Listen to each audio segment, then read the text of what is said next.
Tak, Manchester je červený, môžeme si takto pošúchať, pomedliť ruky, pretože včera Manchester United vyhral nad Manchester City 2-0. Fantastický výkon.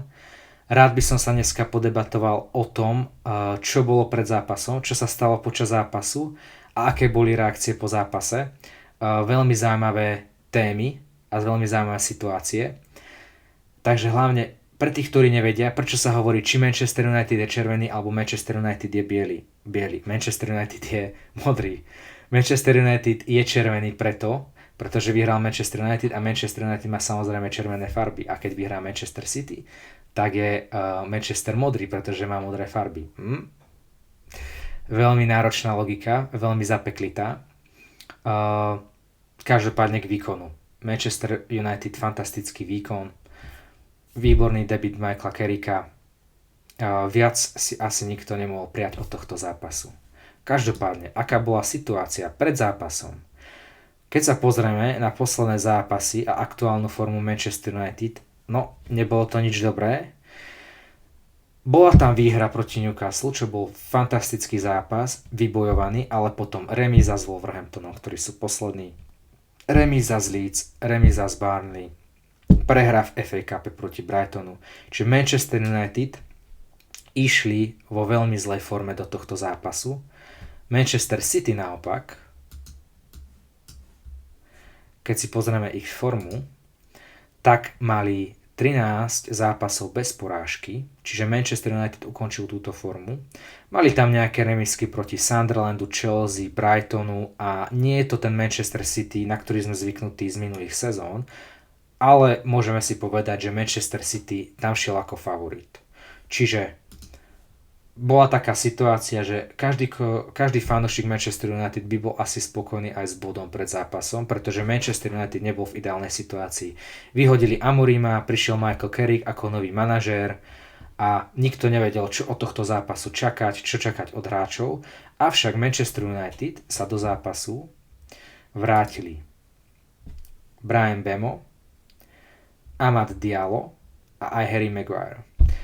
Mbeumo a Diallo sa vrátili po africkom pohári, čiže super čerství hráči, ktorí tam hrali veľmi dobre. Harry Maguire si píše svoj príbeh o tom, ako sa znovu zrodil Manchester United. Predtým si z neho robili srandu, že je hráč s obrovskou gebulou, nešikovný, nevie to s loptou, dáva si vlastné góly, bol celkom často ako memečko. Avšak zlomil to vo svoj prospech a myslím si, že momentálne je najlepší obránca a celkovo jeden z lídrov v Manchester United. Avšak hlavný líder a kapitán Bruno Fernandes znovu ukázal, prečo je fantastický a prečo je tak všetkými opevovaný. Vytvoril mnoho šancí, mal mnoho nebezpečných situácií. Samozrejme aj prihral na gól. Prvý gól strelil Bryan Mbeumo, Patrick Dorgu. No a čo sa týka na strane Manchester City, ich celkom trápi marotka, majú tam suspendovaného, respektíve zraneného Savíňa, Johna Stonesa, Marmoush je nedostupný, pretože na africkom pohári, Kovačič, Oscar Bob, Joško Gvardiol, výborný defenzívny obranca, teda aký iný obranca než defenzívny však, ale môže byť asi aj defenzívny, keď sú niektorí útoční obrancovia. Ruben Dias a Nico González neistý. Ten však potom nastúpil. Nie, to som povedal blbosť, nenastúpil. Každopádne, zápas fantastický, bolo to hlavne v réžii Manchester City, čo sa týka držania lopty, avšak efektivita bola na strane United, ktorí hrozili celý zápas s breakov. Keď sa pozrieme na nejaké kuriózne momenty, alebo niečo, čo najviac rezonovalo u ľuďoch po zápase, tak bola táto situácia z 11. minúty, kedy Diego Dalot šliapol takto na Jeremy Dokua nohu. Veľmi nepríjemné. I keď mnohí ľudia vravia, že nemalo to takú intenzitu a silu, aby to bolo na červenú kartu, ja si myslím, že červená karta to kľudne mohla byť a to som fanúšik Manchester United. Nikto by sa nečudoval, avšak ďalší ľudia vravia, že v spomalenej verzii tie veci vyzerajú oveľa horšie ako sú, že aj Dorgu určite to nenafilmoval, ale možno nejakým spôsobom tomu trošku pridal a že nebolo to až také likvidačné. Ale tie fauly nad úroveň chodidla sú väčšinou ohodnotené červenou kartou. Čiže trochu aj šťastie pre Manchester United. Mnohí vraveli, že Manchester United včera hral tak fantasticky, že by rozbilo Manchester City aj v 10. Bol by som zasa trošku reálny v tých vyjadreniach. Manchester United odohrali a vyhrali zápas fantasticky, avšak uvidíme do budúcna, ako to všetko bude. Pretože poznáme, že United sú v tomto riadne vrtkaví. Každopádne, ako sme si vravili štatistiky, držanie lopty v prospech Manchester City 68% na 32, čo je obrovská dominácia, avšak očakávané góly 2,03 až 0 na strane United a 0,45 na stranu Manchester City. Viac striel od United, viac striel na bránu, keďže iba jedna strana od Manchester City, veľkých šancí vytvorených 6. Čiže na šance a vytvorené šance a celkovo ten obraz hry okolo diváka dominoval Manchester United, pretože aj keď nemali loptu, nastrelili 2 tyčky, dali 2 neuznané góly, mali tam fantastické akcie, prieniky, bolo video, kedy dokonca hráči vybagovali tým Pepa Guardiola, ktorý je známy tiki-takou a on je práve ten bagomaster alebo tiki-taka master. Ale jednoducho, okrem tohoto momentu, myslím si, že všetci uznali, že Manchester United vyhrali zaslúžene a bol to jeden z najlepších výkonov United za poslednú dobu. Tomu, že United hrali fantasticky, určite to pomohol aj Lisandro Martinez a Harry Maguire. Tu si robia takýmto memečkom srandu z Haalanda, že bol oproti nemu maličký a že ho vymazali. Avšak, aj keď som fanúšik United, dajme si dole ružové okuliare a spomeňme si, koľkokrát Haaland vymazal práve týchto dvoch. Harry Maguire v poslednom zápase proti Manchester City, keď United prehrali 3-0 alebo dokonca 4-0, už si nespomínam túto sezónu, tak ho Haaland doslova prešprintoval, keďže Harry Maguire si asi neuvedomil, že na strane superovej polky sa ešte offside alebo sa offside nepíska a Haaland od svojej polky začal šprintovať a všetkých tam neskutočne urval. Takže chyby boli na strane týchto obrancov v minulosti, ale teraz si fanúšikovia United užívajú patričným spôsobom a robia si srandu s hráčom Manchester City. Takýto šťastný bol aj legendárny Sir Alex Ferguson. Konečne sa mohol tešiť zo zápasu, pretože veľakrát sme ho videli ustarosteného chudáka.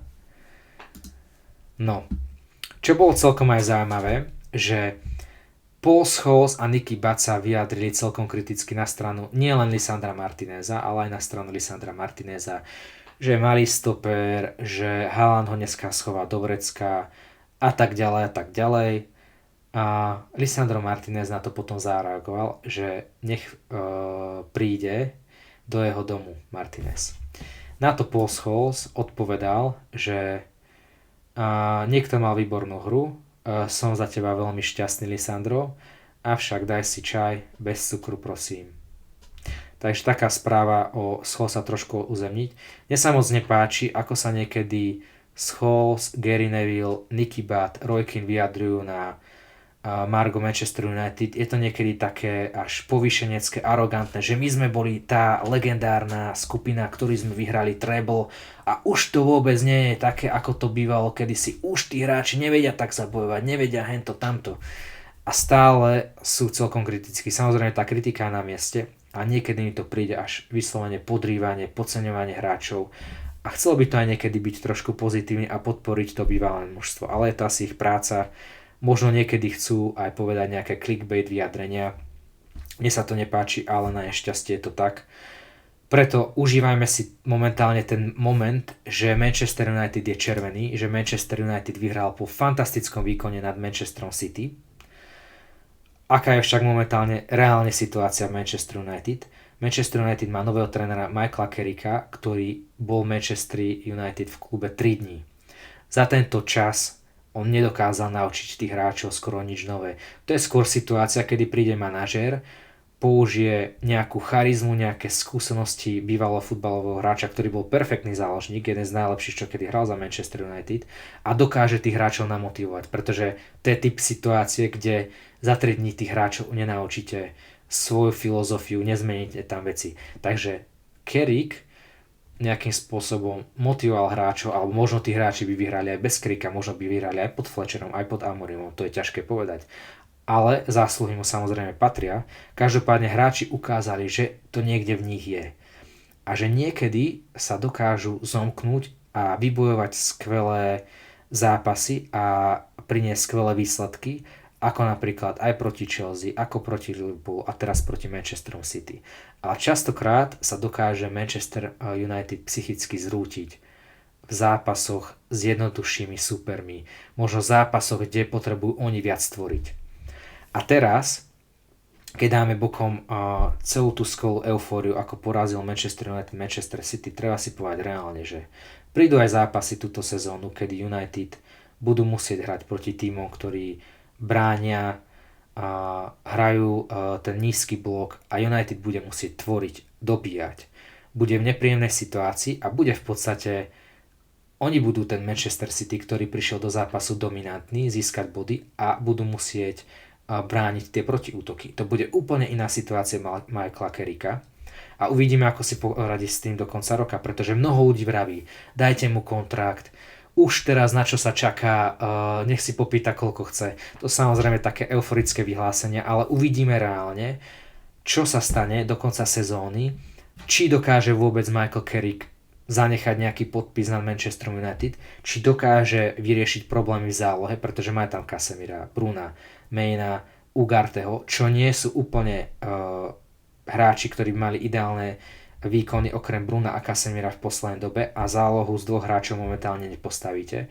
Takže uvidíme, ako sa s tým Carrick popasuje, i keď Kobbie Mainu je fantastický, včera hral dobre a má ten talent, len tiež tam mal nejaké nezhody s Amorimom, možno ukázal, že tiež by sa možno mal trošku zdržiavať mimo sociálnych médií, pretože jeho vyjadrenia nie sú úplne najšťastnejšie, alebo aktivita na sociálnych sieťach. A až potom uvidíme na konci sezóny, či Michael Carrick má potrebné skúsenosti na to, aby bol dlhodobým riešením pre Manchester United, pretože byť manažérom Manchester United je obrovský tlak a veľa talentovaných a ani netalentovaných, ale ako sa to povie?